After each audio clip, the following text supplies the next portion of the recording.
بسم اللہ الرحمن الرحیم۔ بسم اللہ الرحمن الرحیم۔ عزیز طلباء اور طالبات، السلام علیکم ورحمۃ اللہ وبرکاتہ۔ امید ہے کہ آپ خیر وعافیت سے ہوں گے، سلامت رہیں۔ فقہی احکام کے دروس کا سلسلہ جاری ہے اور فقہی احکام کے دروس میں ہم نے سبق نمبر 88 پڑھ لیا، اور اس کا خلاصہ یہ ہے کہ ہم نے دفن کے احکام کو پچھلے سبق میں پڑھا اور ایک آدھ مسئلہ نماز وحشت قبر کے بارے میں پڑھا، اور آج ہم اگلا سبق نمبر 89 پڑھنے جا رہے ہیں۔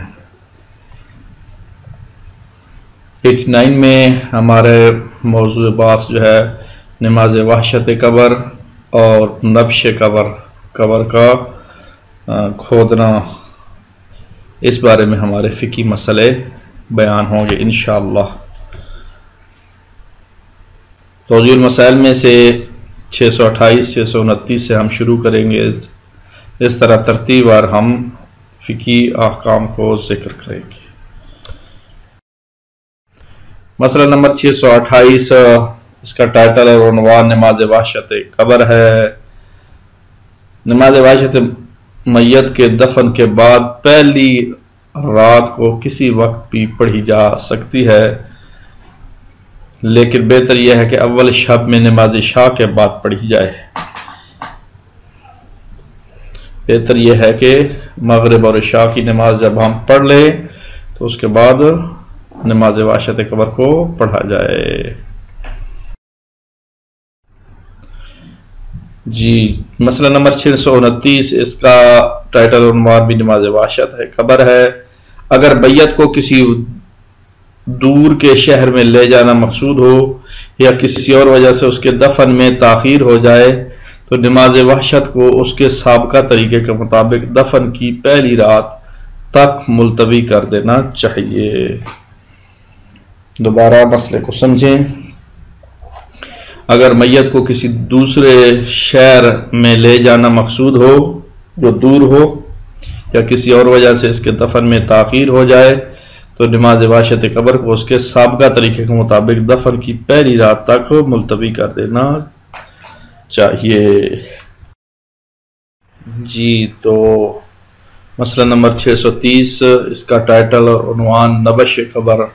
نبش قبر سے مراد کیا ہے، اس کا معنی اور مفہوم جانتے ہیں۔ کسی مسلمان کا نبش قبر یعنی اس کی قبر کا کھولنا، خواہ وہ بچہ یا دیوانہ ہی کیوں نہ ہو، حرام ہے۔ ہاں، اگر اس کا بدن مٹی کے ساتھ مل کر مٹی ہو چکا ہو تو پھر کوئی حرج نہیں ہے۔ دوبارہ اس مسئلے کو پڑھ لیتے ہیں۔ نبش قبر سے مراد کیا ہے، کسی مسلمان کا نبش قبر یعنی اس کی قبر کا کھولنا، خواہ وہ بچہ یا دیوانہ ہی کیوں نہ ہو، حرام ہے۔ ہاں، اگر اس کا بدن مٹی کے ساتھ مل کر مٹی ہو چکا ہو تو پھر کوئی حرج نہیں ہے۔ یہ مسئلہ نمبر 630 ہے۔ جی، اگلے مسئلے کی طرف بڑھتے ہیں۔ مسئلہ نمبر 631، اس کا ٹائٹل بھی نبش قبر ہے۔ امام زادوں، شہیدوں، آلوں کی قبروں کو اجاڑنا، خواہ انہیں فوت ہوئے کئی سال گزر چکے ہوں، ان کے بدن خاک ہو گئے ہوں، اگر ان کی بے حرمتی شمار ہوتی ہو تو حرام ہے۔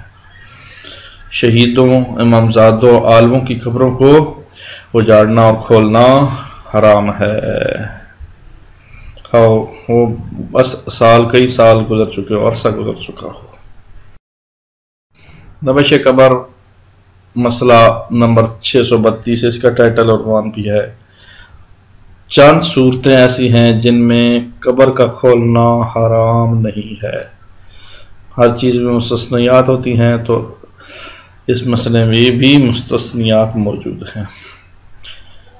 وہ صورتیں اگلی سلائیڈ میں ذکر کرتے ہیں۔ نمبر 1، جب میت کو غصبی زمین میں دفنا کیا گیا ہو اور زمین کا مالک اس کے رہنے پر راضی نہ ہو اور نبش قبر بھی کسی قسم کی دشواری کا سبب نہ ہو، ورنہ لازم نہیں ہے سوائے یہ کہ خود غاصب اور اگر نبش قبر بھی بہت بڑی پریشانی ہو تو لازم نہیں کہ بلکہ جائز نہیں، جیسا کہ یہ نبش قبر سے میت کے بدن کے ٹکڑے ٹکڑے ہو جانے کا سبب بنے، بلکہ بے حرمتی کا سبب ہو تو احتیاط واجب کی بنا پر جائز نہیں، مگر یہ کہ میت نے خود زمین کو غصب کیا ہو۔ دوبارہ مسئلے کو یا مسئلہ کا خلاصہ یوں سنیں کہ جب میت کو غصبی زمین میں دفن کیا گیا ہو تو زمین کا مالک اس رہنے پر راضی نہ ہو تو پھر نبش قبر کھول کر اس کو کسی اور جگہ منتقل کرنا چاہیے۔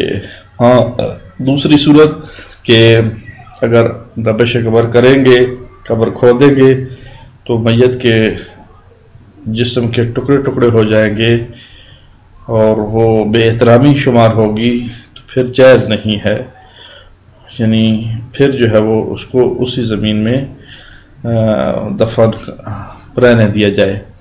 لیکن میت نے خود زمین کو غصب کیا ہو تو پھر اس وقت صورت میں اس ٹکڑے ٹکڑے بھی ہو جائے تو بھی نکال کر دوسری جگہ پہ لے جانا ضروری ہے۔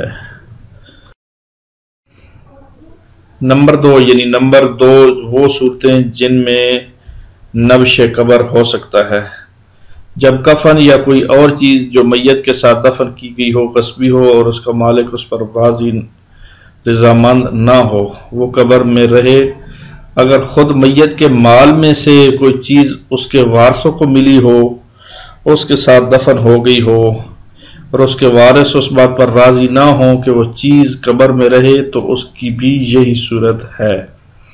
البتہ اگر مرنے والے نے وصیت کی ہو کہ دعا یا قرآن مجید یا انگوٹھی یا اس کے ساتھ دفن کی جائے اور اس کی وصیت نافذ ہو تو اس چیزوں کو نکالنے کے لیے قبر کو نہیں کھولا جا سکتا۔ اس مقام میں وہ مستثنا چیزیں جو بیان کی گئی ہیں ان کا حکم جاری ہوگا، یعنی یہی اس کی وصیت میں شمار ہوں گی۔ مختصر یہ ہے کہ کوئی غصبی چیز جو ہے وہ مال غصبی اس کے ساتھ دفنایا گیا ہو غلطی سے یا عمدن، بعد میں علم ہو تو پھر اس کو کھودا جا سکتا ہے ورنہ نہیں، لیکن اگر وصیت کی ہوئی ہو پھر اس صورت میں بھی نہیں کھودا جا سکتا یا کھولا جا سکتا۔ نمبر 3 یعنی وہ صورتیں جن صورتوں میں قبر کو کھولنا صحیح ہے، جائز ہے، جب قبر کا کھولنا میت کی بے حرمتی کا موجب نہ ہو اور میت کو بغیر غسل دیے یا بغیر کفن پہنائے یا بغیر حنوط کے دفن کیا گیا ہو، یا پتہ چلے کہ میت کا غسل باطل تھا یا اسے شرعی احکام کے مطابق کفن نہیں دیا گیا تھا یا حنوط نہیں کیا گیا تھا تو یہ قبر میں قبلہ کے رخ پر نہیں لٹایا گیا تھا تو اس صورت میں قبر کھودنا جائز ہے۔ نمبر 4 وہ صورتیں جن میں قبر کھودنا جائز ہے، جب کوئی ایسا حق ثابت کرنے کے لیے جو نبش قبر سے اہم یا اس کے مساوی ہو میت کا بدن دیکھنا ضروری ہو۔ ایسے شواہد کہ جہاں سے وہ شواہد مل سکتے ہوں، دلیل مل سکتی ہو، اس کے لیے جو معاشرے میں فساد پھیل رہا ہو اس کے دیکھے بغیر، تو ایسے ہوتا ہے بعض اوقات ایسا قتل ہو چکا ہوتا ہے اور اس مقتول کے میت کے اوپر نشان ایسے تھے جس کی وجہ سے معاشرے میں امن آ سکتا ہے، دیکھے جائے تو ایسے اگر مصلحت ہو تو پھر اس کو کھودا جا سکتا ہے۔ نمبر 5 جب میت کو ایسی جگہ دفن کیا گیا ہو جہاں اس کی بے حرمتی ہوتی ہو، مثلا اسے کافروں کے قبرستان میں یا اس جگہ دفن کیا گیا ہو جہاں غلاظت و کوڑا پھینکا جاتا ہو، تو ایسی صورت میں اسے وہاں سے نکال کر کسی اور جگہ شفٹ کیا جا سکتا ہے۔ نمبر 6 جب کسی ایسی شرعی مقصد کے لیے قبر کھولی جائے جس کی اہمیت قبر کھولنے سے زیادہ ہو، مثلا کسی زندہ بچے کو ایسی حاملہ عورت کے پیٹ سے نکالنا مطلوب ہو جسے دفن کر دیا گیا ہو، زندہ بچہ ہے ماں کے پیٹ میں چلا گیا ہے تو پھر نکال سکتے ہیں۔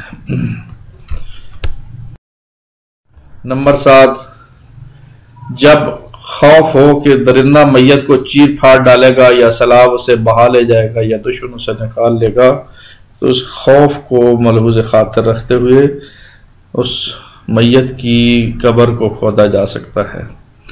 نمبر 8، میت نے وصیت کی ہو کہ اسے دفن کرنے سے پہلے مقدس مقامات کی طرف منتقل کیا جائے اور چنانچہ لے جاتے وقت اس میں کوئی دشواری نہ ہو، لیکن جان بوجھ کر یا بھولے سے یا حکم سے جاہل ہونے کی بنا پر کسی دوسری جگہ دفنا دیا گیا ہو تو بے حرمتی نہ ہونے کی صورت میں قبر کھول کر اسے مقدس مقامات کی طرف لے جائے جا سکتے ہیں، بلکہ اس صورت میں نبش قبر کرنا اور منتقل کرنا واجب ہے، کیونکہ وصیت تھی تو وصیت کے مطابق عمل کرنا ضروری ہے۔ جی مسئلہ نمبر 633، اس کا عنوان اور موضوع جو ہے بدل گیا ہے پچھلے مسائل کی نسبت۔ اس کا موضوع مستحب غسل کرنے مستحب ہوتے ہیں، اس حوالے سے ہے۔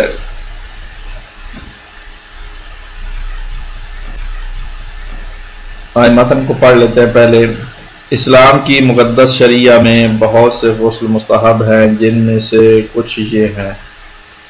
نمبر 1، غسل جمعہ۔ اس کا وقت صبح کی اذان کے بعد سے سورج غروب ہونے تک ہے، اور بہتر یہ ہے کہ ظہر کے قریب بجا لایا جائے، یعنی اور اگر کوئی شخص اسے ظہر تک انجام نہ دے تو بہتر ہے ادا اور قضا کی نیت کیے بغیر غروب آفتاب تک بجا لائے، اور اگر جمعے کے دن غسل نہ کرے تو مستحب ہے کہ ہفتے کے دن صبح سے غروب آفتاب تک اس کی قضا بجا لائے۔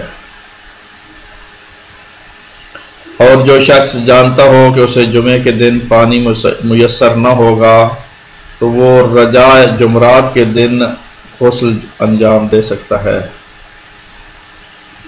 اور مستحب ہے کہ انسان غسل جمعہ کرتے وقت یہ دعا پڑھے: اشہد ان لا الہ الا اللہ وحدہ لا شریک لہ وان محمدا عبدہ ورسولہ اللہم صل علی محمد وآل محمد وجعلنی من التوابین وجعلنی من المتطہرین۔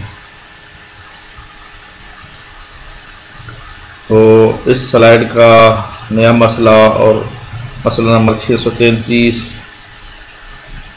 مستحب غسلوں کی تعداد 25 ہے، اور 25 میں سے پہلا غسل جمعہ ہے، مستحب ہے۔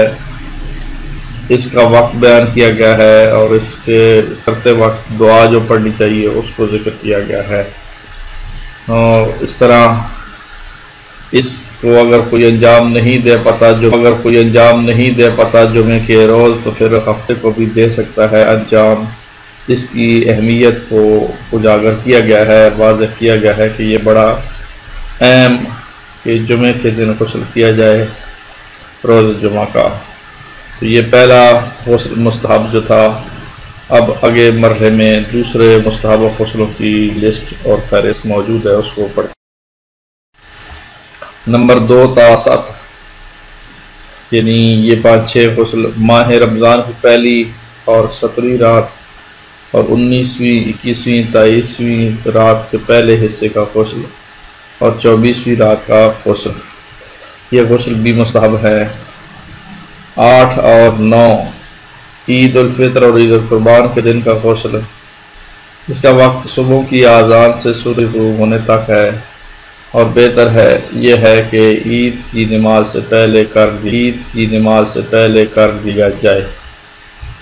10 اور 11 نمبر غسل ماہ ذی الحجہ کے 8ویں 9ویں دن کا غسل، اور بہتر یہ ہے کہ 9ویں دن کا غسل ظہر کے نزدیک کیا جائے۔ نمبر 13 اس شخص کا غسل جس نے اپنے بدن کا کوئی حصہ ایسے میت کے بدن سے مس کیا ہو جسے غسل دیا گیا ہو۔ تو یہ غسل جو تمام ہم لسٹ پڑھ رہے ہیں مستحب ہیں، اور لیکن ان کے انجام دینے کے بعد وضو کی ضرورت نہیں ہوتی۔ اس کے علاوہ بھی ہے، آگے نمبر 14 اگلی سلائیڈ میں ہم پڑھتے ہیں۔ نمبر 14 حرم مکہ میں داخل ہونے کا غسل۔ نمبر 15 مکہ مکرمہ میں داخل ہونے کا غسل۔ نمبر 16 خانہ کعبہ کی زیارت کا غسل۔ نمبر 17 کعبہ میں داخل ہونے کا غسل۔ نمبر 18 ذبح اور نحر کے لیے غسل۔ نمبر 19 بال منڈوانے کے لیے غسل۔ نمبر 20 حرم مدینہ میں داخل ہونے کا غسل۔ نمبر 21 مدینہ منورہ میں داخل ہونے کا غسل۔ نمبر 22 مسجد نبوی میں داخل ہونے کا غسل۔ نمبر 23 نبی کریم صلی اللہ علیہ وآلہ وسلم کی قبر مطہر سے فدا ہونے کا غسل۔ نمبر 24 دشمن کے ساتھ مباہلہ کرنے کا غسل۔ نمبر 25 نوزائیدہ بچے کو غسل دینا۔ نمبر 26 استخارہ کرنے کا غسل۔